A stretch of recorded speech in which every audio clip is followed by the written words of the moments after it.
Assalamualaikum dan salam Malaysia Madani. Anda bersama saya Delaila Kadir dalam Berita Pagi.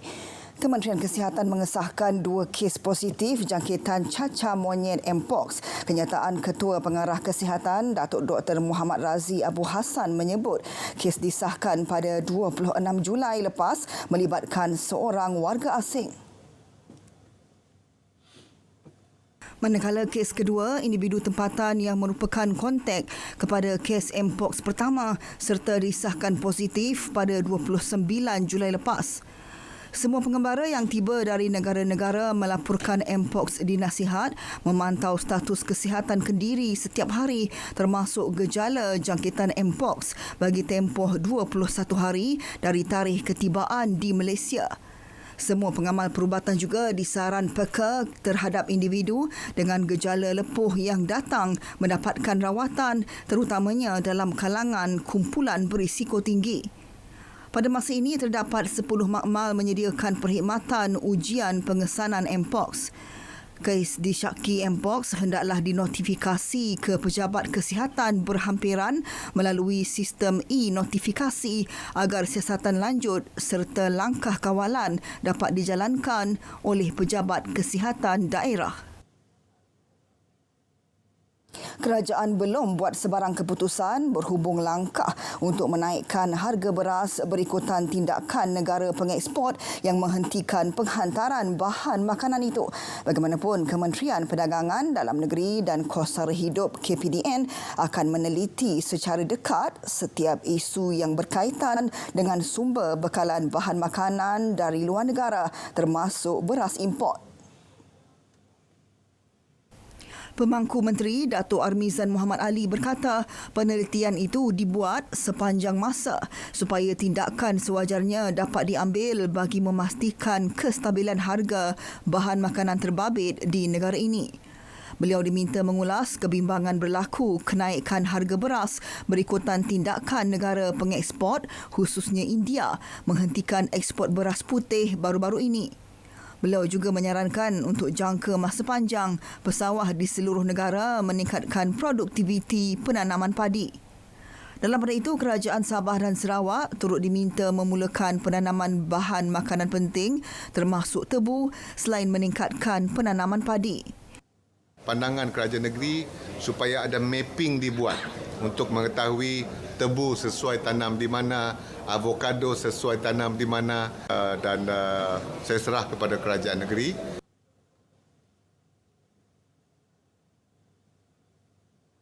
Keserasian antara Barisan Nasional BN dan Pakatan Harapan PH semakin kukuh selepas 8 bulan bekerjasama membentuk kerajaan perpaduan. Timbalan Perdana Menteri yang juga pengerusi BN, Datuk Seri Dr. Ahmad Zahid Hamidi menjelaskan keserasian itu akan terus dibuktikan menerusi sokongan padu kepada calon yang bertanding dalam pilihan raya kecil PRK, Parlimen Pulai dan Simpang Jeram. Yang penting di negara kita ini kebersamaan dan kesefahaman di antara pelbagai kaum, pelbagai agama dan budaya mesti diwujudkan supaya tidak timbul racial prejudice atau prasangka ras di negara kita.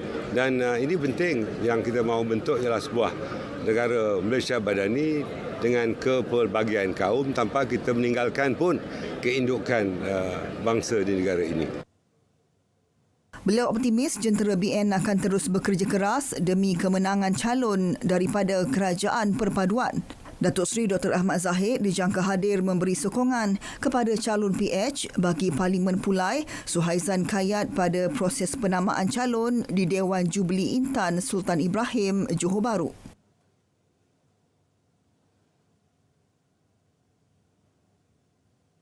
Proses penamaan calon bagi Dewan Negeri Simpang Jeram di Muar akan bermula pukul 9 pagi ini. Dan bagi mendapatkan gambaran awal, kita bersama dengan Grace Aisyah Kedayan di Dewan Jubli Intan Sultan Ibrahim. Silakan Grace.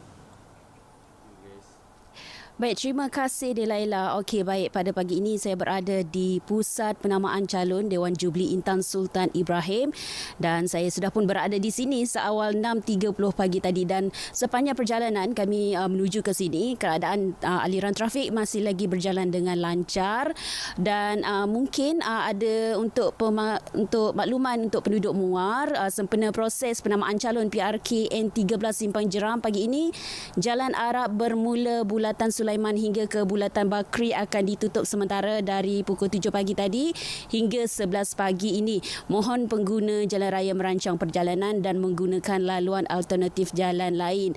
Dan petugas polis juga sudah tiba di sini seawal 6.30 pagi tadi ke semua pegawai dan anggota polis termasuk kereta-kereta peronda saya lihat sudah pun digerakkan ke pusat penamaan calon dan kawasan sekitar untuk membuat pemantauan dan menjaga keselamatan bagi memastikan tiada sebarang gangguan yang akan berlaku pada pagi ini.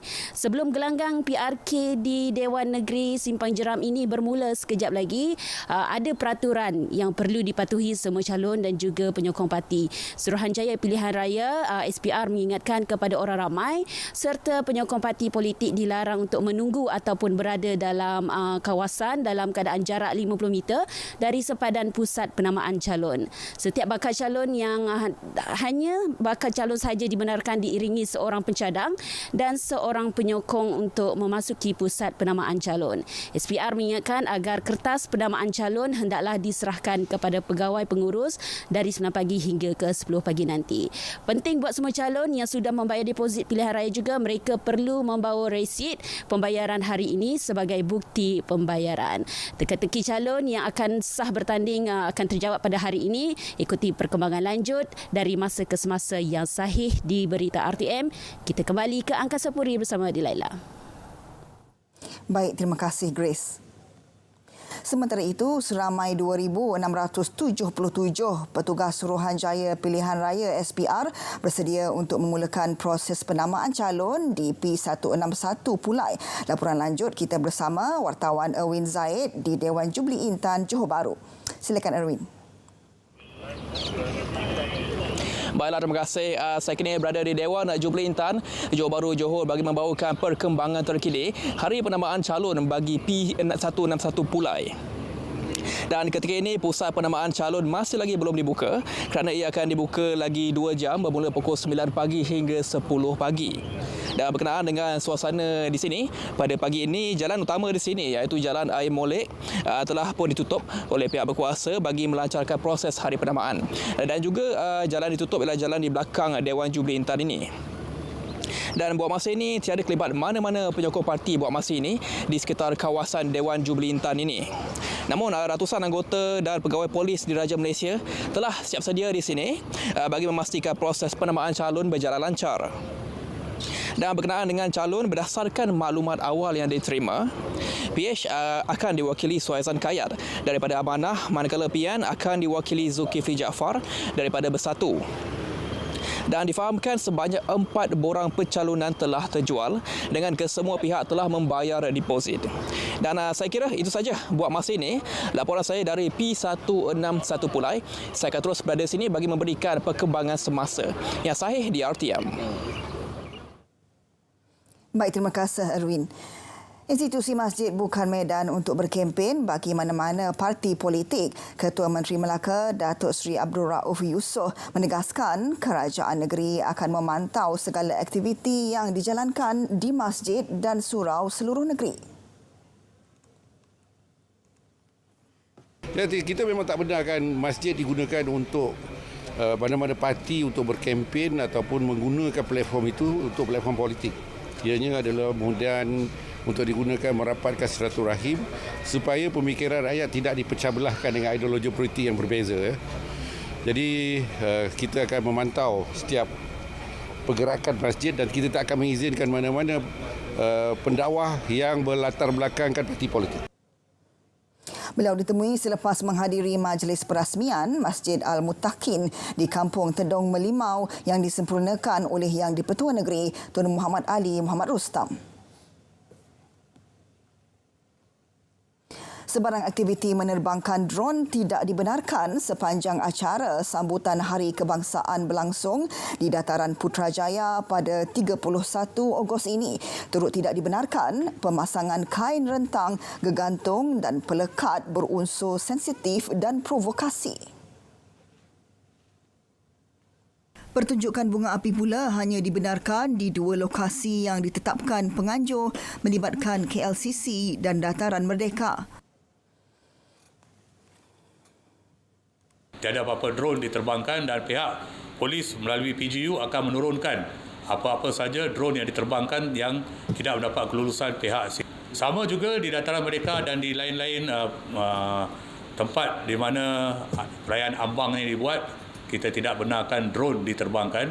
Kita juga akan ambil tindakan yang sama dan kita berharap supaya perayaan di ambang Merdeka itu juga berjalan lancar, secara aman dan teratur. So, matlamat utama kita adalah pastikan tempat itu perayaan ini berjalan secara safe, secure dan teratur, orderly. So, 3 perkara ini kita harus titik beratkan. Seramai 1,764 petugas keselamatan terdiri daripada anggota PDRM, trafik, pasukan simpanan persekutuan dan pasukan gerakan AM digerakkan bermula 27 hingga 31 Ogos ini bagi memastikan keselamatan dan kelancaran lalu lintas sepanjang program berlangsung. Kementerian Komunikasi dan Digital KKD sambut baik usaha pihak swasta yang turut serta dalam kempen Kibar Jalur Gemilang. Ketua Setiausaha KKD, Datuk Muhammad Fauzi Mat Isa berkata, kolaborasi kerajaan dan pihak swasta menyemarakkan lagi semangat patriotik. Sebelum ini, Sumbatan Hari Kemerdekaan ini sebenarnya kita terhad kepada isi kerajaan saja. Tapi kali ini saya nampak pihak swasta, termasuk di Tandu sendiri, yang mempeloporinya. Dan saya dipahamkan ini kali ke tahun yang ke-12 mereka melaksanakan Jago Belanga kempen Kibar Jalur Gemilang. Dan saya ucapkan tahniah dan semoga usaha ini berterusan dan dicontohi oleh ramai pihak swasta yang lain. Kami memberi pada semua pelanggan kami sehingga hujung September 15% diskaun untuk mereka yang membawa bendera Malaysia. Jadi kami nak menggalakkan orang untuk membawa bendera Malaysia.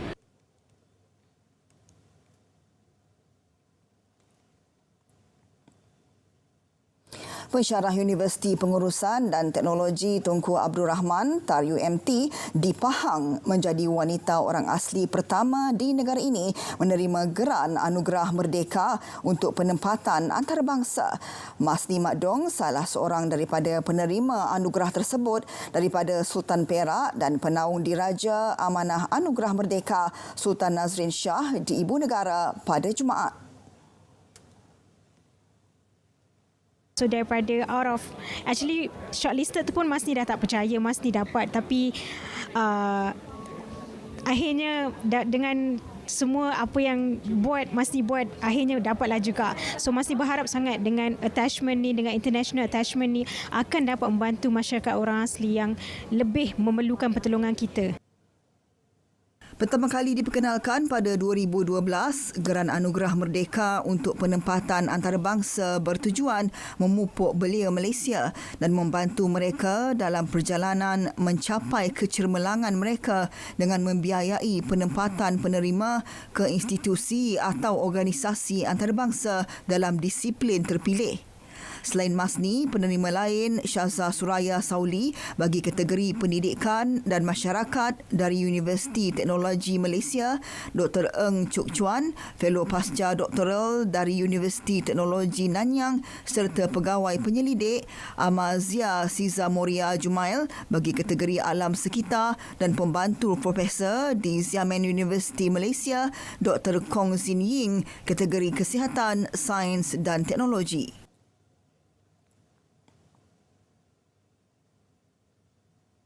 Majlis Perbandaran Port Dickson sedia beri perkhidmatan terbaik kepada pelancong yang berkunjung ke daerah itu sempena cuti persekolahan penggal kedua. Menurut Yang di-Pertua Majlis Perbandaran Port Dickson, Muhammad Zamri Muhammad Esa, pelancong diingatkan agar menjaga kebersihan khususnya kepada mereka yang melaksanakan aktiviti perkhemahan. Maknanya apabila mereka telah berkemah, mereka kena kemaskan kemah mereka. Sekiranya mereka membuat barbecue sebagainya, dari segi arang-arang bara api itu mereka kena simpan, kena buang dan sebagainya untuk tidak menimbulkan kesulitan kepada pengunjung-pengunjung yang lain lah. Sebab ada beberapa kes di mana ada pengunjung yang terpijak bara api tadi dan juga mereka membuang bara api itu ke pangkal pokok menyebabkan pokok itu mati dan kita terpaksa terpaksa tumbangkan dia lah. Tambahnya, fasiliti awam juga akan ditambah baik bagi kemudahan dan keselesaan pengunjung. Beliau ditemui pada program konvoi kempen Semarak Kibar Jalur Gemilang. Suruhanjaya Integriti Agensi Penguatkuasaan mengendali aduan orang ramai dan menjalankan siasatan mengenai salah laku pegawai penguatkuasa dan agensi penguatkuasaan dengan tegas, telus dan efisien. Sila layari www.eaic.gov.my. Zahirkan rasa cinta kepada negara sempena sambutan Hari Kebangsaan dan Hari Malaysia 2023. Gelorakan semangat patriotik dengan kibaran bendera, lambang kemegahan negara. Hormati jalur gemilang dengan cara pengibaran yang betul. Ayo, kibarkan jalur gemilang.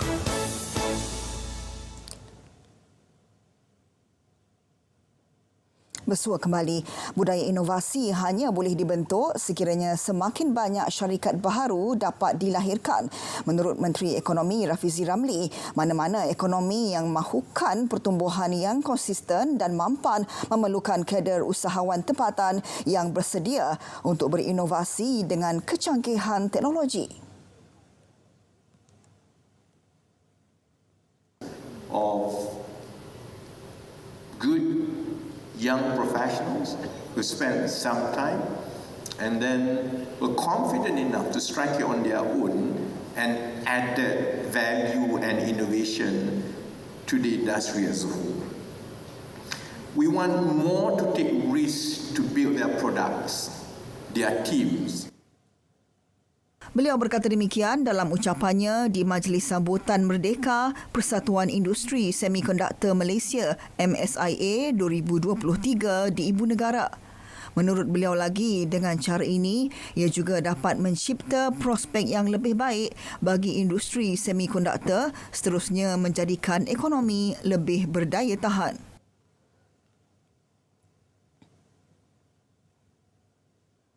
Tiga bank pusat, Bank Negara Malaysia, Bank Indonesia dan Bank of Thailand komited mengukuhkan kerjasama dalam penggunaan mata wang tempatan bagi urus niaga dua hala.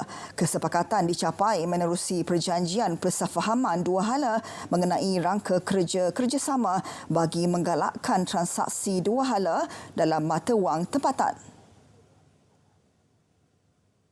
Skop rangka kerja diperluas meliputi lebih banyak transaksi rentas sempadan melangkaui perdagangan dan pelaburan langsung yang bakal dilaksana secara berperingkat. Pemeteraian MOU oleh ketiga-tiga gubernur diadakan pada luar mesyuarat Menteri-Menteri Kewangan dan Gubernur Bank-Bank Pusat ASEAN di Jakarta, Indonesia. Rangka kerja baharu itu turut memperkukuh aktiviti ekonomi rentas sempadan, memacu kestabilan pasaran kewangan serantau serta dan pasaran mata wang tempatan negara-negara terlibat.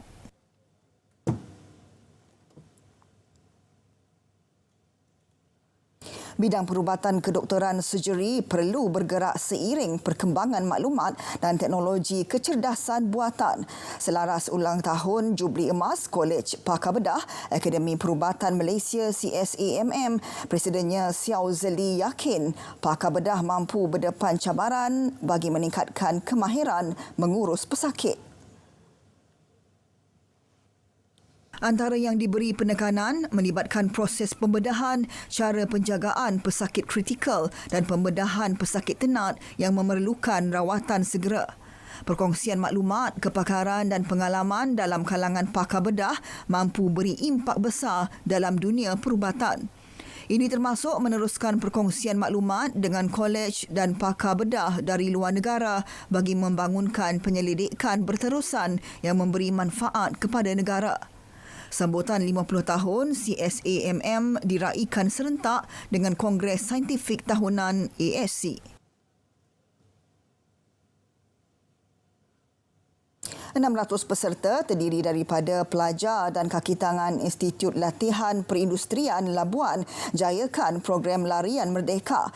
Menurut pengarah ILP Labuan, Zainuddin Ahmad, program bertujuan menyuntik semangat patriotik dalam kalangan warganya serta komuniti sekitar. Ia juga bagi memupuk kesedaran akan kepentingan menghargai dan mengisi kemerdekaan negara dalam konteks pendidikan dan kemahiran TVET.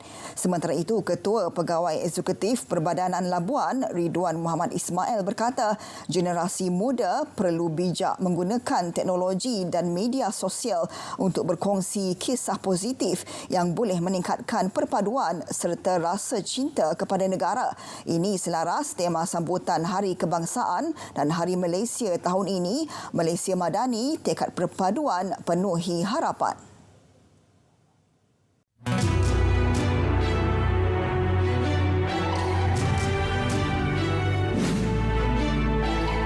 Peradaban kita bangunkan, bina kota, bina insan, dari budi jadi budaya, bina asas kemampanan, kesejahteraan masa depan. Ayo seluruh anak pertiwi, bangunkan Malaysia Madani, sepenuh hati, jiwa, semangat, terus meyakini Malaysia Madani. Ayo seluruh anak pertiwi, semarakkan Malaysia Madani, sepenuh hati, jiwa, semangat, terus meyakini Malaysia Madani.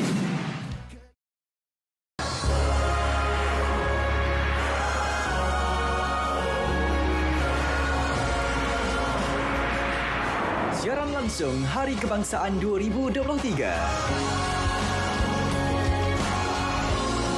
RTM membawakan kepada anda siaran secara langsung bersempena perbarisan dan perarakan sambutan Hari Kebangsaan 2023 pada ketetapan berikut. Malaysia Madani, tekad perpaduan penuhi harapan.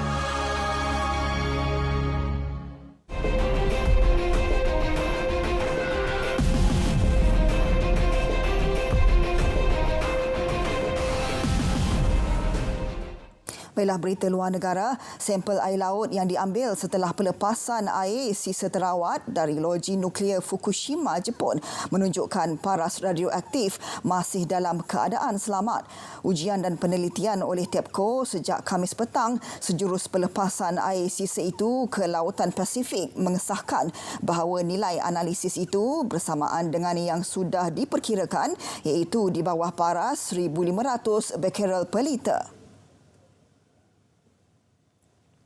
Bekerel per liter merupakan bacaan paras radioaktif dengan standard keselamatan kebangsaan ditetapkan pada 60,000. Pelepasan kira-kira 1.34 juta tan air dari loji itu membuatkan China mengharamkan semua import makanan laut dari Jepun. TPECO menyatakan pihaknya akan terus menjalankan analisis setiap hari selama sebulan. Kementerian Alam Sekitar Jepun berkata pihaknya telah mengumpul sampel air laut dari 11 lokasi berbeza pada Jumaat, sementara hasil analisis akan didedahkan pada Ahad ini. Agensi Perikanan juga sudah menjalankan penelitian terhadap sampel-sampel ikan yang ditangkap berdekatan dengan paip pelepasan air sisa loji Fukushima.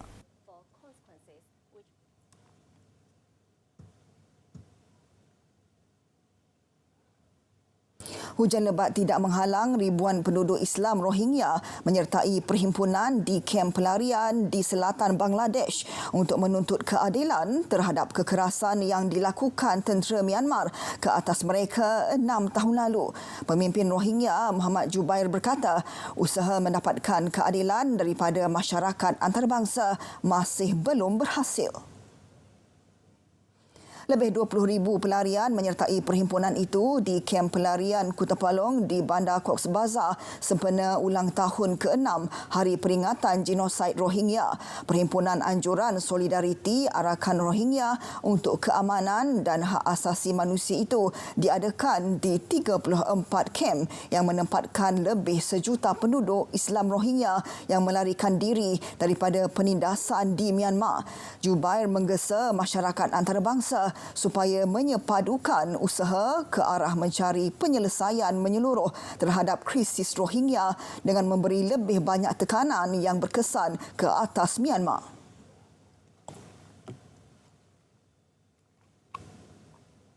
Gelombang haba melampau dan kemarau yang melanda sebahagian besar Itali pada musim panas dijangka berakhir hujung minggu ini. Hujung minggu ini, pakar meteorologi berkata kebanyakan kawasan negara itu akan mengalami ribut petir dan hujan batu. Suhu di beberapa bandar di Itali mencatatkan rekod pada musim panas ini. Cuaca panas dan kering itu mengakibatkan banyak kebakaran hutan dan hakisan glasier.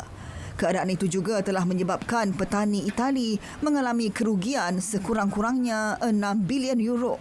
Itali telah menyaksikan tempoh hujan yang singkat tetapi lebat termasuk beberapa siri ribut di wilayah Emilia Romagna pada Mei yang menyebabkan sekurang-kurangnya 15 orang terkorban.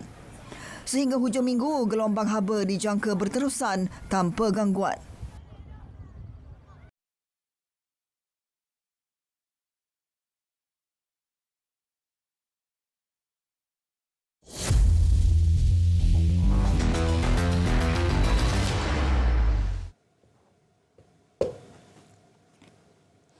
Bila berita sukan, Selangor FC bangkit daripada ketinggalan untuk berpesta gol membelasah Kelantan FC 11-2 pada aksi tunggal Liga Super. Pemain import Selangor, Aaron Devae dan Richmond Buachi curi tumpuan pada pertembungan itu selepas masing-masing meledak 4 dan 3 gol untuk membantu skuad Gergasi Merah mengutip 3 mata berharga. Pasukan tuan rumah bermula cemerlang apabila mendahului 2-0 selepas Natail Saringo menyempurnakan penalti pada minit kelima diikuti jaringan kedua hasil penyudah Muhammad Fazrul Amir Zaman pada minit ke-14.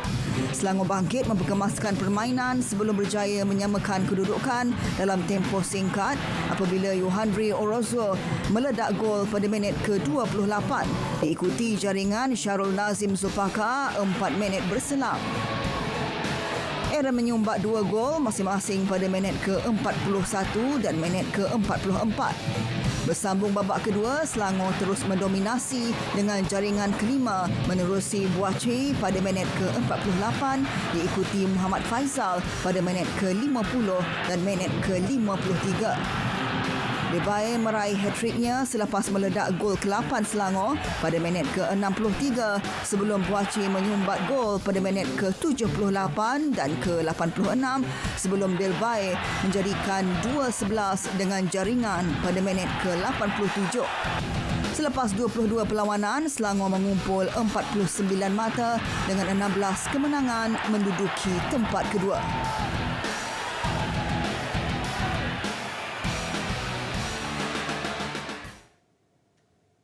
Bila berita pagi berakhir di sini, Malaysia Madani, tekad perpaduan penuhi harapan.